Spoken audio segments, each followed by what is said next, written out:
Capítulo 3. Mandato del Padre Creador a sus hijos. Cada vez que el Padre crea una familia de espíritus, individualizando tantas partículas de su propio ser como número haya de tener esa familia, que ha de ocupar un nuevo mundo embrionario, creado por el gobierno del espiritismo, se presentan los grandes maestros y piden al Padre una nueva familia de hermanos. Porque hemos agrandado tu casa con un hogar más, le dicen. El Padre entonces emite de sí mismo la familia pedida por sus hijos, maestros de la creación, y les dice: Id, hijos míos, y acrecentad la creación. Y cuando seáis maestros de la creación, venid a mí, y siempre os espero. Esta es su carta política. Esos halitos del propio Creador, ya individualizados, y antes de partir de la casa paterna o centro vibratorio, oyen el mandato inflexible que en cada instante y eternamente se oye en todo el universo, como sanción legal y moral. Si odias, tendrás que amar. Y si matas, con tus besos resucitarás al muerto. ¿Entrañáis lo tremendo de ese mandato político, social y gubernativo moral? ¿Cuán pocos son los que han parado mientes a la inflexibilidad absoluta, acaso porque, quieran o no, lo cumplen obligados, aun por leyes no faltas de razón, pero sí muy pobres de espíritu, porque aún son dictadas por los espíritus supremáticos generalmente, y no por amor a sus hermanos, sino tratando de engañarlos cada vez un momento más, esperanzados precisamente en el amor del trabajador, que siempre se sacrificó en aras del amor fraternal, consintiendo su sacrificio, antes que sacrificar a su propio ofensor y hermano verdugo. Terrible engaño que se hacen así propios los supremáticos, pues quieran que no quieran, han de pagar hasta el último gramo a la creación, y han de amar a los que odian, han de dar vida a cuantos las quitaron, y también han de ser maestros de la creación, apóstoles de la verdad, y han de volver a la presencia de su Padre, que y siempre os espero, dice. Ya ahora podemos decir algo del principio de la vida individual del espíritu. Oída la sentencia de volver a la casa paterna y el mandato de amor, esa familia creada, sabios todos y de la misma luz y potencia, pero sencillos a causa de su pureza, e inocentes, porque aún la materia no los envolvió, se lanzan al espacio para crearse su primera envoltura, su parte de alma universal, con la que puedan vencer la resistencia de la gravedad, y así van cruzando atmósferas y planos, tomando en cada una moléculas etéreas que le darán su primer carácter y aficiones instintivas, y no puede ser que dos tengan las mismas moléculas y por consiguiente el mismo carácter y aficiones, porque tampoco pueden tomar la misma cantidad de moléculas de un mismo instinto, aunque tendrán de todas y todos los instintos. Así van entrando en atmósferas, cada vez más densas, hasta cubrirse del todo en su luz, para formar así con ese periespíritu parte del alma universal, un vestido aislador, con el cual puede engolfarse en la materia, sin hacer irrupción, y cae en un letargo que durará millones de siglos, hasta que ascienda a los grados o planos de los que descendió, en virtud del mandato de hacerse maestro de la creación. Omitamos aquí lo que ya está explicado en la filosofía austera racional, en la creación del alma humana, aparición del hombre en la tierra y del anunciado conócete a ti mismo, para decir, aquella familia espiritual que hemos visto cruzar atmósferas y planos, cargándose de moléculas etéreas cada una de un instinto, con esa envoltura de alma universal, ha entrado en la materia de un mundo embrionario a ser el hombre, casi sin forma, sin ningún instinto aparente de hombre, como un magnetizado sonámbulo, que hace solo lo que le imponen. Allí no hay voluntad manifiesta, no hay instinto definido. Es, en una palabra, una masa pesada, un montón de carne. Pero allí está encerrada aquella chispa que vimos individualizarse del mismo ser y substancia del Creador su Padre, y no está insensible, ni parado un solo instante. Pero su cárcel es demasiado obscura, de muros muy rústicos, gruesos y sin ninguna abertura por donde pueda hacerse oír, y, sin embargo, allí está obrando ya la gran metamorfosis, la mágica alquimia de depurar materia y dominar instintos, con cuyos productos ha de hacerse un alma brillante, grande y sentimental, y una conciencia en la que sienta y perciba la grandeza de que forma parte en la infinita creación, y la excelsitud de su procedencia, que podrá olvidar, pero que no podrá borrar, y un día saldrá indeleble como esculpida en diamante. Dejemos a un lado este mundo embrionario. no nos paremos en otro de prueba al que asciende, ni nos fijemos en el primitivo, al que arriba, cuando ha hecho conciencia de que es y de que no puede vencer a la ley, y parémonos en el mundo de la expiación, en el que sin remedio va a apagar los vidrios que rompió en los mundos anteriores, y ha de llegar, al terrible cuanto feliz momento de su liquidación, en un severo juicio de mayoría. Párrafo segundo. El mundo de expiación. Ya estamos en el gran escenario donde a la vez, se desarrolla la ópera sentimental y de grandes vuelos, la zarzuela alegre y de un solo tópico, y el melodrama que envuelve una X, con el drama de todas las luchas, en el cual se disciernen todas las cuestiones, y entre telones se divisa la farsa en la comedia humana, que en ciertos momentos decae, ante el temor de una revista crítica que los espectadores aplauden. Este cuadro abigarrado de todos los colores y tendencias, visto cada color por separado, permite una vida individual de temor, que obliga a cada uno a la astucia, al engaño de su vecino, y siempre acusa el egoísmo de cada uno, que por lo mismo que la crítica, puede caer como acto de justicia mantiene todos por largos siglos, en un tira y afloja cómico. Pero se dan y se quitan unos a otros continuamente, que quiere decir, que se pagan y se cobran unos a otros con desgana, pero son obligados a ello por la ley, que, siendo amor, por los resabios que aún duran y por el remordimiento que ya nace, lo truecan en temor, lo que no le importa a la ley, pues a esta, lo que le importa es que, en amor o por temor, los hombres se paguen mutuamente las deudas creadas en los tres mundos anteriores. Pero visto ese escenario bajo la impresión del drama, donde la maldad y la bondad, la fuerza bruta y la razón, las pasiones momentáneas y los viejos hábitos, los instintos y la conciencia, los dolores y las lágrimas, con la francachela libertina y la alegría moral, todo bajo la justicia y la injusticia que juegan su última batalla, vista en ese conjunto abigarrado toda la humanidad, el mundo parece y es, en verdad de verdad, un inmenso manicomio. Es así en verdad y cada uno trata de salvarse a sí mismo, aunque sea a costa del otro. Y sin embargo, todos buscan la misma cosa. El mejor bienestar, una tranquilidad, el descanso moral del espíritu y del cuerpo, y no es posible hasta que la conciencia haya logrado reunir a todos en dos grandes y dirimentes bandos que, en reñidos combates de cuerpos y de ideas, representan el drama conjunto y final, cuyo triunfo lo cantará el bando que tenga la mayoría.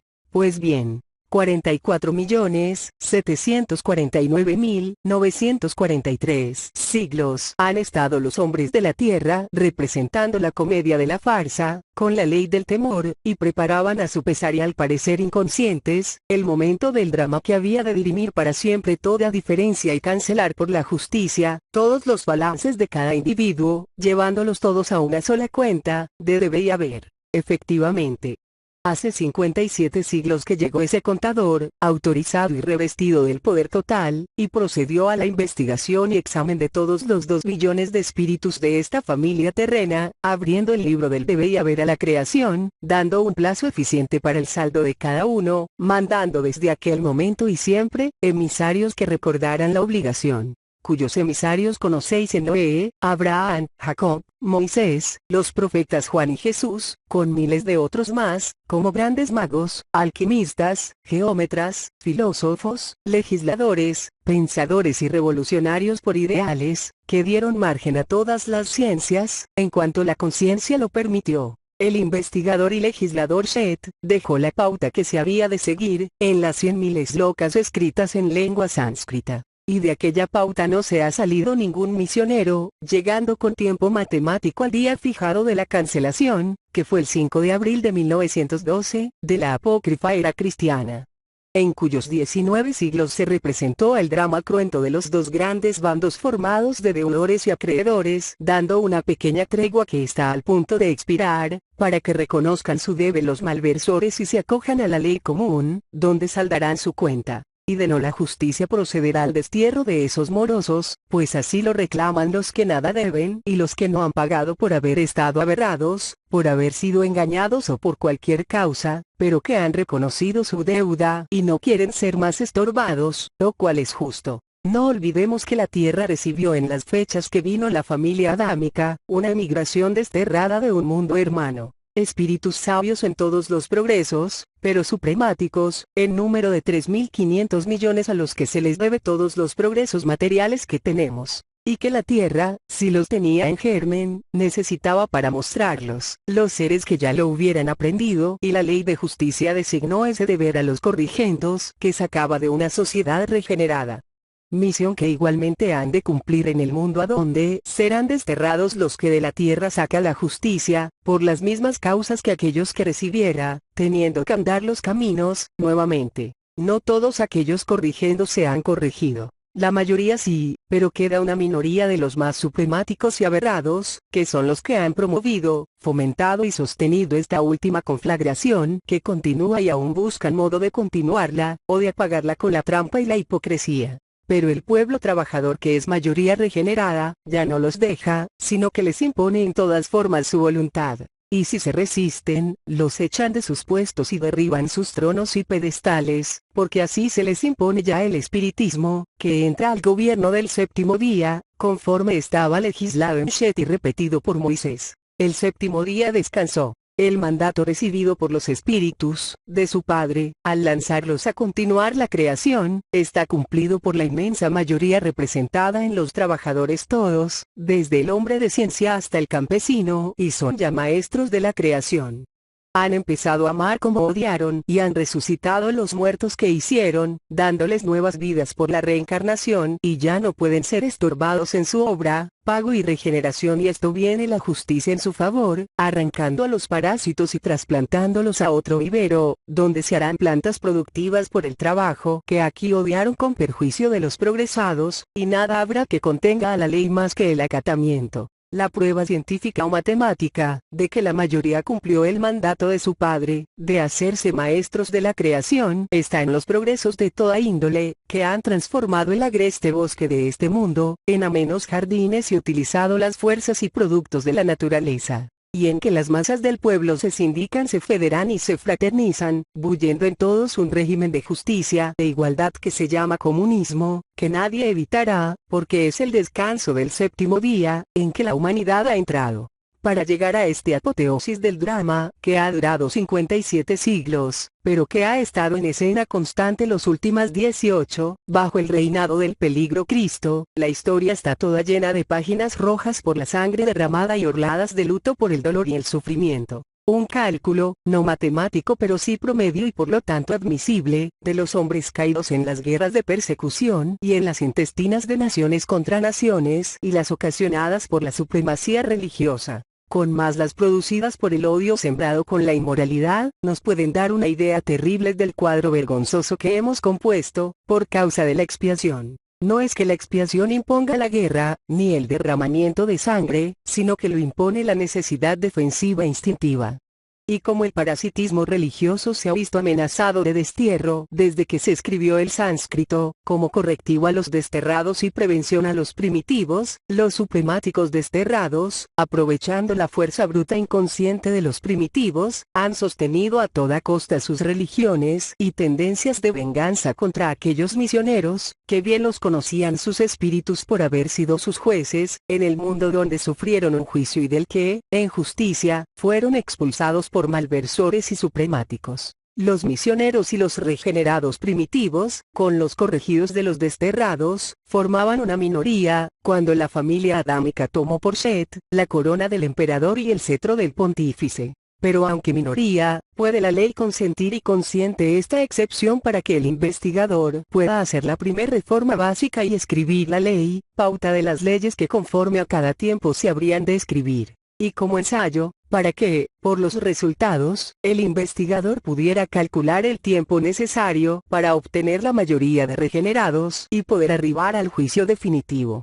Arribar al juicio definitivo, es también declarar la mayoría de edad de una familia, la que, por ese hecho, puede pedir y pide en justicia la ayuda solidaria de los mundos de progreso, conforme al régimen único del universo. Ya en Noé, que tiene una hermosa significación para la familia terrena, y por lo que se ha ganado en esos siglos que median entre Noé y Shet, se puede calcular matemáticamente el tiempo necesario para obtener la inmensa mayoría, con tales o cuales medios y atributos, y es así elevado a los consejos superiores del gobierno del plano, al que este mundo pertenece. Ese es un día de júbilo grande en todo el infinito y más señalado en el sistema del que forma parte nuestro globo. Ha llegado la primer noticia oficial de una familia de hermanos que luchan y anuncian su próximo triunfo. Proximidad que, aunque sea de varias decenas de siglos, se han de cumplir y no habrá pasado un segundo de la eternidad. No puede describirse en nuestras cifras, los millones de siglos que esa familia saliera del seno del Padre, para entrar al estudio de la vida y de la creación y, que son unas decenas de siglos. Además, ese anuncio implica el pedido de ayuda y protección a los que van despertando de su letargo y empiezan la vida de amor y ya, llegan maestros de la sabiduría y los progresos, empiezan a hacer el acicate maravilloso y las artes y las ciencias el encanto de los que se regeneran. No creáis que esto es una hipótesis. No. Es la historia que no se había escrito aún, pero que tenéis la prueba irrefutable de que cuanto he dicho en estos puntos, es la historia de los hechos del espíritu. Esa prueba la tenéis en las civilizaciones de Oriente, de la Persia, del Egipto, avanzando según avanzan en la regeneración los misioneros de Shet, de los que os señalaré como fe de esta verdad un Confucio, un Zoroastro, un Ptolomeo, un Antulio en los albores de la Grecia y un Sócrates, cerrando el ciclo de sabios ahí, para correrse al occidente a dictar nuevas y más civilizadas leyes en la naciente Roma, con un Servio Tulio. ¿No es bastante prueba? El espiritismo os dice, que es prueba eficiente. Pero volvamos un poco atrás a confirmar que en Noé, se ha hecho el cálculo definitivo y podemos afirmar, que allí estaba de nuevo hecho hombre el mismo investigador. Debería bastar que, el ignorante Moisés, hiciera sobre Noé el gran símbolo del arca, que representa en verdad el hombre, salvado del naufragio, que debemos entender el hombre regenerado. Pero tenemos pruebas escritas que hacen más fe y la prueba indiscutible la encontramos en el testamento secreto de Abraham. La cláusula 13 de aquel testamento dice textualmente, y contaréis los tiempos por siglos de 100 años, y los siglos serán 36 desde que escribiré mi ley, hasta que la tierra la sabrá. Y nos da un punto fijo para que conozcamos cuándo se han cumplido esos 36 siglos, pues en la cláusula 14, dice, y de este siglo, mis hijos serán de luz, porque verán de la luz de su Padre que les darán mis espíritus. Nadie dudará de que el decálogo del ignorante Moisés es la ley escrita ahí, hoy nadie puede negar, que a los 36 siglos de Moisés, hablan los espíritus, con harto escándalo de los cobardes que los apostrofan por sus acusaciones y porque dicen la verdad, acusándolos. Pero nadie impide que sigan hablando y produciendo toda clase de fenómenos innegables. ¿Cuánto se ha luchado para llegar a esto? Párrafo tercero. La sangre derramada en 57 siglos. Horrible es el cuadro que se presenta a mi vista. 120 millones de seres humanos han caído al odio de la religión católica, solamente. Cifra que espanta, pero que solo es un término medio se me repite. No quiero ser crédulo. Quiero un dato de los hombres. Busco Y. Horror. La Sociedad Filológica en su Biblioteca Roja acusa a la religión católica por la Inquisición y solo en Francia y España 16 millones en menos de un siglo. ¿No es esta la mayor hazaña del dragón Cristo y de la bestia 666? Estamos con la persecución secular y constante del pueblo israelita judío, que a razón promedia en todos los países de solo 200 por año en tiempos normales sumarían 400.000. Pero sabemos que desde la destrucción del pueblo, han caído 18 millones de ese solo pueblo. En las 8 guerras llamadas de los cruzados y otras 8 religiosas en Europa, han sido sacrificados más de 40 millones y entonces, no hay más remedio que admitir los 120 millones de sacrificados, que me suenan solo a causa de la religión católica. Las otras religiones más significadas, no cristianas, como la budista, la maometana y similares paganas y politeístas en número de 8 y que a menudo nos han sorprendido con sus guerras santas, también les andan cerca a los católicos y tendríamos, aunque muy aminorada la cifra verdadera, 1.200 millones de sacrificados en todo el mundo, solo por la causa religiosa. Si pasamos la vista por las páginas de Egipto y por las interminables de la Grecia guerrera, que nos hablan de aquellos formidables ejércitos, aniquilados, sobre todo en las guerras púnicas, médicas y termópilas, con las inacabables matanzas del dominio romano, es desolador el resultado. La India Oriental, la China y el Japón eran impenetrables hasta ayer para los historiadores, pero son un río de sangre ya que el derecho es solo del plutócrata y aún hoy, con un grado relativamente grande de civilización democrática, las matanzas se suceden y la mayor parte de las hembras que nacen son sacrificadas, o vendidas, que quizás es peor. Tenemos a la vista los 3 millones de muertos solo en los campos de Francia y los 8 millones de heridos que han derramado su sangre. Muertos son por causa de la guerra, los que han sucumbido a las enfermedades provenientes de las pestes y el hambre ocasionados por la guerra. Recordamos bien las montañas de cadáveres de la guerra carlista del año 1870 en España, que en las batallas del Carrascal, de Somorrostro y Lácar. ¿Acaso la fiereza no se haya mostrado igual en guerra ninguna, pues no se daba cuartel?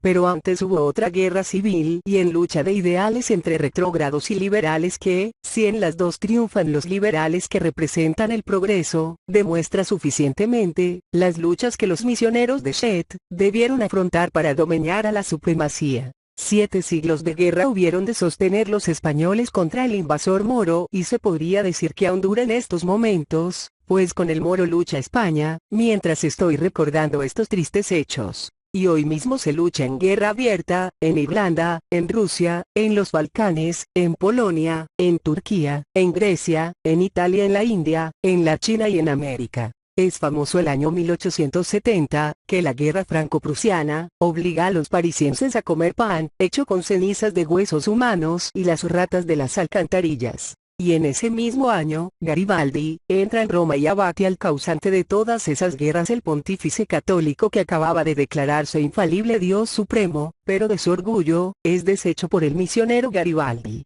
Recordemos aquellas batallas donde cae Holofernes, las otras de Nabucodonosor y las mil y mil más en las que los profetas mediaban para interceder o imponer, cayendo generalmente ellos sacrificados por el vencedor o el vencido, pagando tributo a su misión de progreso. Y lo mismo es que veamos a los misioneros en Moisés, como en Juan y Jesús, como en Sócrates y Antulio, o como en Galileo y Miguel Servet. Y aunque se disfracen en alguna existencia con el hábito de fraile, para poder dar sus principios de rebelión y progreso como Giordano Bruno, Lorenzo y José de Sánchez Tolomeo, son conocidos por el detractor y supremático prevaricador, y el hábito no los libra del sacrificio. Entre tanto, gime todo el mundo la opresión, la esclavitud, la indignidad y la miseria y no tiene ni el derecho de pedir, sino arrastrándose como el más indigno de los seres, teniendo que ir hecho un miserable esclavo con su cazuela en la mano, en largas filas, a recibir una casada de basofia en las puertas de los conventos, los que todo lo producen y todo les fue robado, por la falacia del derecho divino. Si era poco todo eso, vivía por la necesidad de la religión y del señor feudal, que no lo podrían ser matándolo. Pero para que supiera el hombre, que vivía por gracia del señor feudal y de la religión, en cada palacio estaba siempre dispuesto el madero de la horca y el crucifijo. 2 patíbulos. No hablemos del derecho a las primicias de la mujer, por no avergonzar más a los hombres, que se hicieron indignos al consentirlo. En todas formas, la tierra toda está cubierta de indignidades y no hay un palmo de ella que no haya sido encharcado de sangre humana, en los 57 siglos de la regeneración que empezó en Shet, que no hay un palmo de tierra sin encharcarse en sangre humana. Hemos dicho, exageramos. Por las historias de todas las guerras lo comprobaríamos. Pero tampoco se ha escrito por trampa de los plutócratas, los que han muerto en el campo de batalla. Y no son solo los muertos los que derramaron la sangre, sino todos los heridos, no solo en los frentes de lucha, sino en los talleres y laboratorios de material bélico. Pero no solo son las víctimas conocidas en las guerras declaradas, sino también las víctimas de las leyes inhumanas que consagran la pena de muerte como una sanción de la vindicta pública, y también las de las revoluciones internas. Las de la represión de los ideales y las luchas partidistas, como en la actualidad las que sostienen en Italia fascistas y comunistas. En la Argentina la famosa Liga Patriótica, con los sindicatos obreros, la Semana Roja del 9 de enero de 1918 y la terrible barrida del coronel Falcón. Como la luctuosa Semana Roja de Barcelona, coronada con el asesinato de Ferrer y la matanza de Zarcoécelo, por el padrecito zar de todas las Rusias, que empapó de roja sangre las blancuras de la nieve y, por fin, todos los suicidios por desesperación de la imposibilidad de la vida y por el vicio ocasionado por la inmoralidad religiosa, corno los asesinatos incontables surgidos por los odios, que no tienen más raíz que las religiones. ¿Cómo calcular el número de tantos, cuando no han sido anotados por los hombres? Yo necesito saberlo y me lo ha de decir quien lo sabe. Porque si los hombres, por maldad supremática, no lo han anotado, en el libro de la vida de cada mundo, allí sí está anotado y el espiritismo luz y verdad, gobierno establecido por el Padre de los Espíritus, no oculta esos datos a quienes son designados para decir la verdad, e inquirimos y aquí lo que llega, en despacho de esta petición al Maestro Superior de los consejos del plano al que la tierra pertenece, donde está el libro de vidas de cada mundo. Uno con otro de los habitantes de la Tierra en la actualidad, debía 3 vidas por todos los conceptos. No es que todos debieran 3, pues una tercera parte no debía vidas y vinieron a dar vida a los misioneros y espíritus de luz, que habían de sostener e implantar el reinado y gobierno del espiritismo. Pero unos debían 1, otros 2, otros 3, y otros hasta 10 y 20, sin contar ciertos emperadores o tiranos, que debían en ley muchos miles. Pero el cálculo promedio es de 3 por cada habitante en la actualidad. Pero pregunto, ¿cuántos son en números redondos los habitantes actuales del mundo Tierra? Se me contesta, no en números redondos, sino en exactos en este instante, aunque en vuestros registros no lo anoten en estos instantes, hay nacidos en la Tierra 1.800.866.482, y tienes exacta la cuenta para los sacrificados por cualquier causa, en los 57 siglos de la regeneración. El secretario de Horror. 1.000.800.666.482 por 3 igual 5.401.999.446, que han caído sacrificados en 57 siglos que duró la batalla para imponer el progreso. 5.000.401.999.446 por 3 litros de sangre igual 16.205.998.338 litros de sangre de los muertos en lucha de odios. Sabemos que en las batallas, por cada muerto, hay 10 heridos que también derraman sangre. Pero calculando que solo han derramado por término medio su tercera parte, 1 litro, tendremos, por 5.000.401.999.446 muertos litros 16.205.998.338. Por 18.000.000.000, 6.664.820, heridos 18.000.000.000, 906.664.820. Total sangre derramada en la lucha 34.000.000.000, 212.663.150 litros. De modo que, siendo la Tierra habitable o parte sólida del globo terrestre, 127.500.000 kilómetros cuadrados, con los 34.000.000.000, 212.663.150 litros de sangre derramada en 57 siglos, la Tierra se cubriría toda con una capa de 3 milímetros de sangre. Hermanos de la Tierra. Mi grito de horror, llegue a todos. Mi acusación última a los supremáticos es esta y caiga toda la responsabilidad en los que hoy componen la plutocracia y la autocracia, pero la culpabilidad toda en los que hoy mismo están reunidos en cabildeos y conferencias, porque todos son feudos del pontífice de Roma, como la prueba el siguiente telegrama, que recorto del diario La Prensa, de hoy. El mensaje del Papa. Washington, noviembre 18, United, acaba de darse a la publicidad el texto del telegrama que el presidente Harding recibió del Papa Benedicto XV, con motivo de la inauguración de la Conferencia para la Limitación de los Armamentos. El mensaje dice como sigue. en vísperas de la reunión de la conferencia convocada para arreglar las grandes cuestiones internacionales relacionadas con el Extremo Oriente y llegar así al desarme, imploro sinceramente a Dios Todopoderoso que dé buen éxito a la iniciativa tomada por el primer magistrado de la Gran República Americana, para poner fin a las tribulaciones del mundo. Ya lo veis. Harding recibe ese telegrama del que ha bendecido las armas y las municiones de guerra y llama a Dios, a su Dios ruin y antropófago, y también lo implora Harding y lo imploran todos los culpables y los responsables. Prueba eficiente a comprobar que de toda esa espantosa carnicería, de ese inmenso lagar de sangre derramada, solo ellos son culpables, hoy, por todos sus antecesores por ley de herencia. El espiritismo en su gobierno, no tendrá necesidad de esas conferencias de hipocresía, para discurrir si Norteamérica tiene el derecho de mantener 500.000 toneladas de marina de guerra como Inglaterra, y si el Japón puede tener más o menos. Lo cual es declarar que la guerra se continúe y se perpetúe para solaz de los plutócratas y del autócrata pontífice, que solo en el derramamiento de sangre ha consistido su existencia, y es hora de decirles: basta de engaños, señores verdugos del pueblo y de la conciencia. No quedan en el mundo más armas que las herramientas del trabajo del que habéis de vivir, si queréis vivir.